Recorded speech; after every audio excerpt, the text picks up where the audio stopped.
Guys, how are you all doing? I'm Preeta Balakrishnan here, and continuing with my series of interviews that I'm doing with people from all walks of life on the topic women power on digital entrepreneurship. Let me quickly sort of introduce myself to you. I am a women's independence coach, and my vision is to help 100,000 women become self-reliant. And today I have a very accepted to be a part of this discussion, and there he is. He has joined already. So this is Sanjay Shenoy, and I'm so privileged and that he's part of this. So thank you so much, Sanjay, for accepting this interview. That I asked you even before. I mean, I didn't think that you would accept it, so I just took a chance, and it has happened. And thank you so much for this. Not a problem at all. Very glad to be here, Yeah. and Great. planning to be And let as me helpful as possible great. to all your audience and to you, of course. Great, Sanjay. Great. So one of the things that I realize is all the 9 digital masters, one of the common thread that I see is all of you are so down to earth.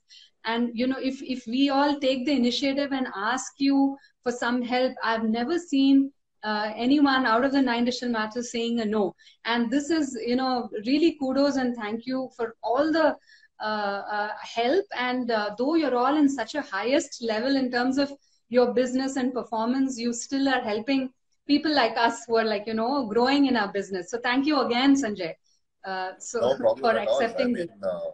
that's exactly what we have set out to do. We want to get as many people onto the digital bandwagon as possible. And the Sure. only way to do that is by helping as many people out as possible. And that's exactly what we have set out to do. And glad to be part of this.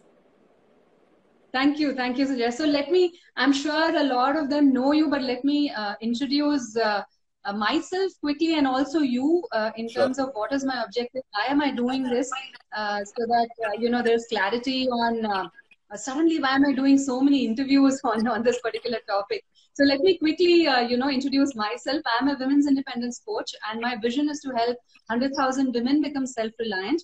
I've worked in various companies, have 20 years of experience in HR consulting, facilitation, and coaching, and now I'm on my own, running my own company. And it's always been a sort of tough journey to, enter the digital space and sort of set up systems and, get there. And sometimes I doubt myself as to what am I doing? Am I doing a digital setup or am I doing coaching? Sometimes I doubt myself, but it's been a tough and challenging journey for me. For the past 5 to 6 months, I've set up all the systems, and today I'm conducting webinars, and it's only because of digital masters like you. And I've got an opportunity to attend DMB2 in Hyderabad, the Digital Masters Conference. So that gives me the thing to introduce you that in fact, I picked this up from the website, your website, and it says, of course, an accident digital marketer, which no one would believe for sure.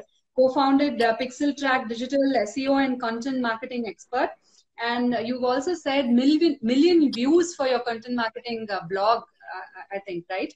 And Yeah. part of Digital Masters Conference all over India in collaboration with Success Gyan. And of course, one of the 9 digital masters in Digital Masters Alliance. So I think the list can just go on. So I'm just so privileged to be talking to you. And you know what the topic is, Sanjay? It is women power in digital entrepreneurship. So if you're comfortable, we can start off with the first question. Sure, please, let's go. Okay, great. So, Sanjay, apart from you having accepted this and me knowing you a little bit, why do you think this is really important for you? Why do you think this topic matters to you?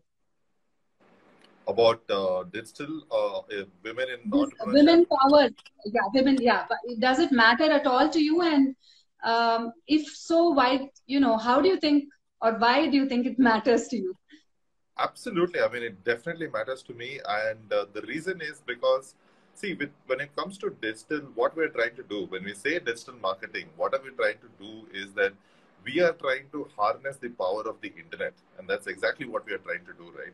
And the internet is such a powerful place that today you are just a node away from connecting someone across the world and do business and like be actually financially independent. And I think Yeah. such a powerful thing should be available to everyone. And now that it is being made available to everyone, I think it's become much more easier for women also to come ahead and make use of this power. And I really want to see more women coming forward and utilizing and harnessing the power of internet and building on those digital marketing skills, or just being digital as much as possible, and utilizing this very, very powerful thing, which is the internet. So yes, it is definitely very an important topic to me. Yeah, sure. Yes, Sanjay, I totally agree. And I'm actually one of those who's like, really battling with technology and trying to make it there. I only hope more and more women get there. So I also wanted to give you certain data points, and I've been telling this to all those people whom I've interviewed till now, because while we're saying that women should get there, the space is open out for you and things like that, there are a lot of gaps. I mean, gaps in terms of, at the leadership level, for example, in the corporate world, you have only 0.2% of women who are at the leadership level. There is a lot of effort that leaders do in terms of promoting women out there to reduce the gap. It's reduced from, say, 29% to 44%, but still there is a lot of gap. That is number one. Number two is in the women's entrepreneur space. India is abysmally low. We are actually third from the bottom after Pakistan and Bangladesh. And for Wow. some reason, women do take, yes, for some reason, we don't take those steps. And in fact, this is, of course, India's research done by McKinsey. And there is also, at a global level, it persists. And it is also seen that when finance, as far as finance goes, most of them are self-financed, or they come from disadvantaged communities. Okay. And so there are a lot, and for some reason in the South, there are people who take, this is in India, women take more steps of going into the entrepreneur journey than in the North. So given all of this, where do you think is the real problem? Why is this that there is this gap? Or where do you think is the real problem? See, there are two sections of this problem, two aspects, very main aspects of this problem. I think one aspect is the fact that we are not giving women enough opportunities at the right time, which is why there are not enough outcomes coming out for women at the right time, right? It's very difficult to say that, hey, why are there not enough entrepreneurs, digital entrepreneurs, women entrepreneurs out there? We need to go back and think that, are we giving them enough opportunities for them to become digital or women entrepreneurs, right? So that is where we need to go and look at all of these things. And I feel that there is a massive, massive gap over there. And the moment you start fixing those opportunities, we make things available for all the entrepreneurs, mostly women. And of course, women especially have very specific, objections coming from their family, coming from relatives, coming from everyone around them, and all of those things. We need to really tell them how to overcome those objections and really get into the entrepreneurship field. That is number one. Now, this becomes so much more difficult because, number two, entrepreneurship as a topic itself can be quite a bit of a taboo in a lot of places. People really don't want people to that risk appetite is not there in our Indian culture as of now when it comes to entrepreneurship, right? When you say that, hey, I'm gonna go quit my job and do something on my own, people are gonna be like, wow, are you serious? Why would you want to do something like that? People say that the second most addictive thing in the world is your monthly salary.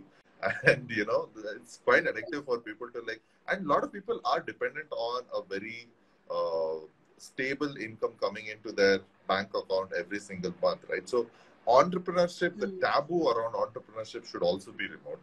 So once you remove that entrepreneurship taboo around entrepreneurship, once you increase the risk appetite of people, once you encourage people to go out there and do it, it will not only help women, it will help everyone, every kind of entrepreneur. Then we need to go into thinking that, hey, what are the specific problems that women are facing in terms of having opportunities, in terms of facing objections, in terms of facing challenges. So let's solve them one by one so that they have every and equal opportunity like every man out there do to get into entrepreneurship and actually start something on their own and be financially independent. So what you're saying is, one is the risk part of it, where probably there's a lot of taboo on that. And two is you're also talking about the salary being, more a safe thing to do rather than taking an entrepreneurship journey and Yeah, I giving mean them more that's opportunity. yes. I think the whole salary Opportunities. thing. If you say if you go to a woman or a guy or anyone for that matter in India and say Mm-hmm. that if he asks, hey, what is the best way for me to get some kind of an income? Your instinctive answer to Mm. him would be get a job. Almost Get a job. nobody Yes. will ask that person to go start a business, right? Almost nobody asks them Yes. to start a business. They'll be like, go get a job, right? And that is probably the safest way to bring in the money, bring home the bacon. But entrepreneurship is very important, especially for women, because it allows them to not only become financially independent, it gives them a Mm. huge sense of self-esteem and self-confidence to be out there and like battle the world, right? And I feel that if we encourage enough women to go out there and do it, it's not too far away, to be very honest.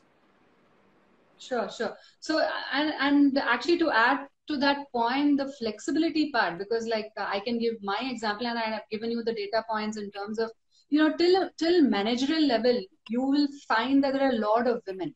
After that, suddenly they disappear, and this is what it's very obvious reasons. It's not a reason that people don't know of. I mean, you either you get married or you have a baby or whatever. You're supposed to take care of the household needs. You're supposed to balance between work and life. So all of these are the you actually undergo both physical, mental sort of challenges. All of that given. And as you very rightly said, probably from a risk averse standpoint, maybe women overall are not that risk taking too, right? So there are a lot of challenges, but now let me just move into the e-learning industry, and that's where, I mean, you are sort of a guru in some sense, and that's where it's really opened doors for women. So how do you think? I mean, while we know some points of how it can really help us, what are those one of those top two points where e-learning industry can really help women to prosper? What do you think are the top two points that you can say as a content? I'm saying content rightly, by the way, content marketer Thank you or so much for that. yeah. So I remember that. So. What are those top 2 points you think, Sanjay, will really help women in terms of tapping the e-learning industry and growing in that space? Yeah. So this And goes back to I would like to go back to my first point, right? Like the internet has been the most amazing leveler of our entire history of humankind. It has just leveled the playing field for everyone, yes, and everyone yes. has basically, if you have access to internet right now, and if you know how to use internet properly, you have unlimited opportunities, to be very honest. You just have unlimited opportunities. You can do literally anything in the world, and it will actually like help you out, right? So the number one thing is that, like I said, I really want to bring in more opportunities to everyone and make those opportunities accessible to more women. So that, I think, e-learning is sorting it out. Because see, for example, 20 years ago, if somebody wanted to learn how to, I don't know, design a website, let's just take for an example, that woman had to travel God knows where. If that person was not in a city Yes. or something like that, or say, God forbid, in a small village, how would a lady or a woman travel all the way from that village to a city to get trained in that particular skill, right? But now, the whole information has been democratized. It has been socialized that everyone has access to that information.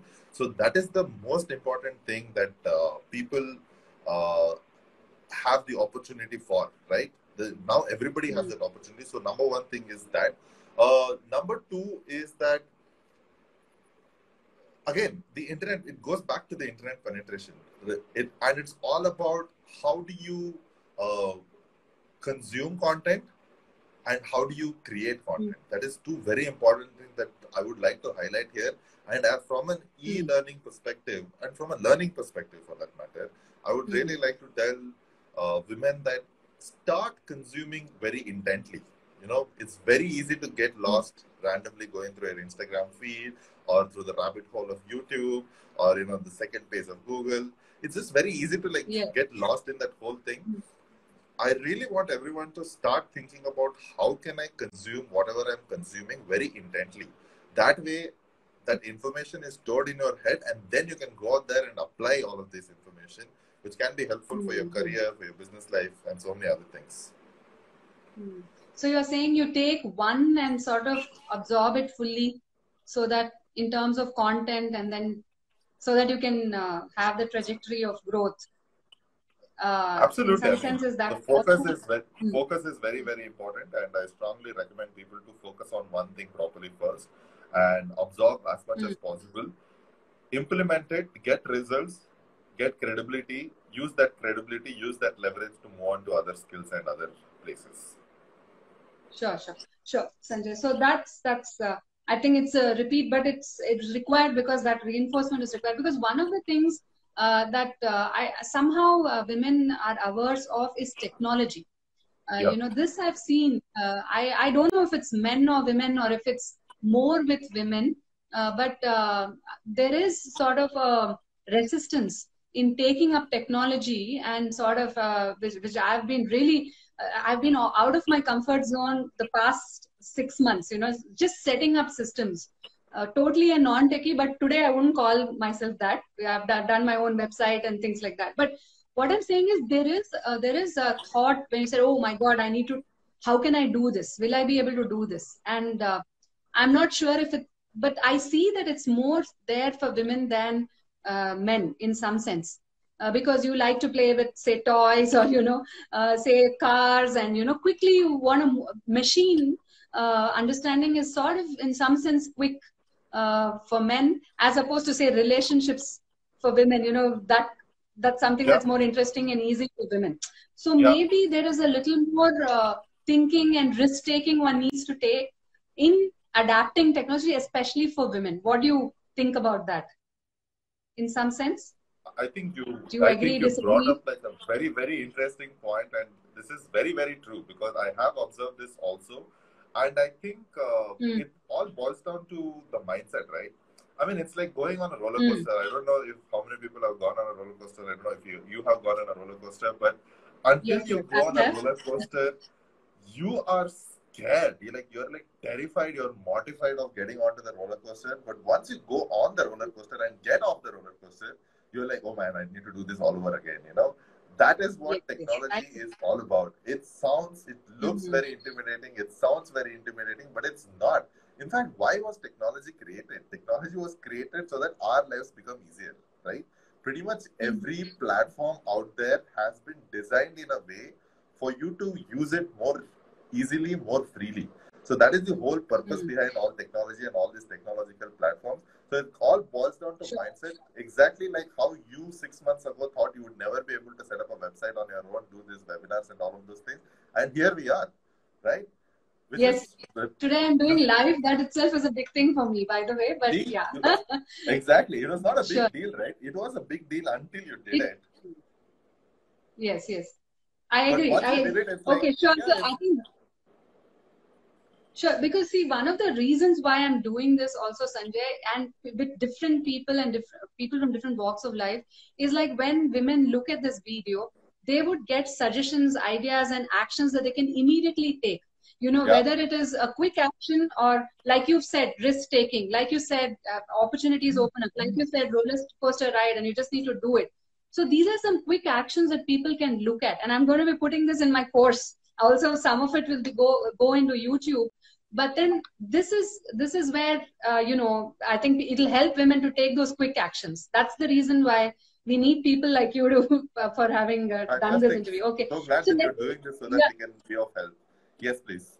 sure, sir. Sure, Sanjay. So I wanted to move to a slightly sensitive topic on say the challenges that women face, and this is on cyber stalking and things like that. See, as a women entrepreneur, and and I think I asked you this question even in DMB when we were doing that, and uh, see, for me to get women leads, one is of course through the Facebook ads, which successfully it's happening. But at the same time, there are certain unforeseen sort of comments, or which most unexpected sort of things that come off there. And I'm sure in your experience, you can help us understand as to how do you think, a woman should face this, or how do you think one can tackle with this? Because out there, we anyway know how to tackle it, whether it is a physical world, you go there, or even the digital world, it's present more so at times. And I have found my own ways of tackling it, but I would like your, uh, response on this, Sanjay. You're talking about cyber stalking and like cyber bullying and all that, Yeah, right? and sorry? Cyber bullying and cyber Yes, stalking and all of those things, right? yes, yes. And even unto-do content and comments, suddenly just pictures that might just come up, which most unforeseen. And then you just wonder, why am I, what am I doing? I probably shouldn't be doing this. And you just feel like closing everything and going away and going back to your own space, or probably taking up a corporate job rather than doing entrepreneurship. Because one of the reasons why I was not very active in Facebook was that, that Mm. there are, now you're public, so the people just keep adding, want you to become a friend, and you need to be very okay with that. But at the same time, you need to have a balance and know whom to accept, whom not to accept, and things like that, Yeah. right? So I hope you understand what I'm. So Yeah. So what? the problem is, Yeah. I have no advice to be given to women, but I have a lot of advice Mm. to give to men. So that is the thing, Okay. right? Because it's all about Sure. how we men kind of like behave with you and how we make you guys comfortable. And frankly speaking, let me tell you, since I am also slightly in the public domain and try to like go out there as much as possible, I do live, I go on stage, I create content, I put it Yes. out there and all of those things. People, it's not about cyber stalking and cyber bullying women. The problem is there are a lot of people who are just really bad human beings, to be very honest. They kind of like give me also very weird kind of comments. They give me death threats, they give me Mm. like abuses and all of those things. And of course I'm Oh. sure that what I face and what a woman out there faces is like 10x more, right? Because it just becomes Mm. so much Yes. more lewd, Yes. so much more Yes. abusive, so much more aggressive, and all of those things. Honestly, ignorance is bliss in all of those kind of things. And Mm. because, like I Mm. said, I don't have any other advice to give to women. It's all about advice to men because it's all about like how we behave, right? I cannot go and tell you Mm. that hey, if somebody like says something like this to you, this is what you're supposed to say. Don't say it. Like don't Exactly. encourage all of those conversations at all because there is nothing you can change about that person. That too over a Facebook post or an email or an image or whatever it is. There is nothing you can do about Mm. that person. That person has to change. And we as a Yes. Yes. society needs to like undermine such kind of behavior so that when that person even thinks of doing something like that, he just has a second thought at least. The problem is a lot of people Mm. don't even have the second thoughts. They just like go out there and say some random things and like very abusive, very lewd comments and all of those things, which is not Yes. good, Yes. Yes. right? And Correct. that's mainly the reason. So ignorance is bliss, to be very honest, and ruthlessly block people.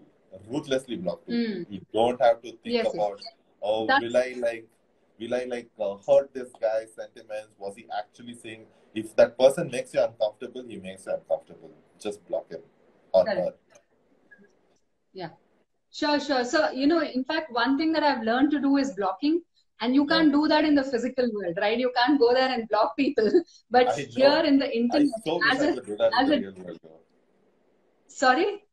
I so wish I could do that I in the could, real world also, I said.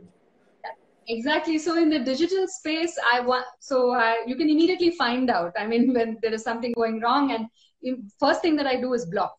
And Yeah, I feel very happy doing it.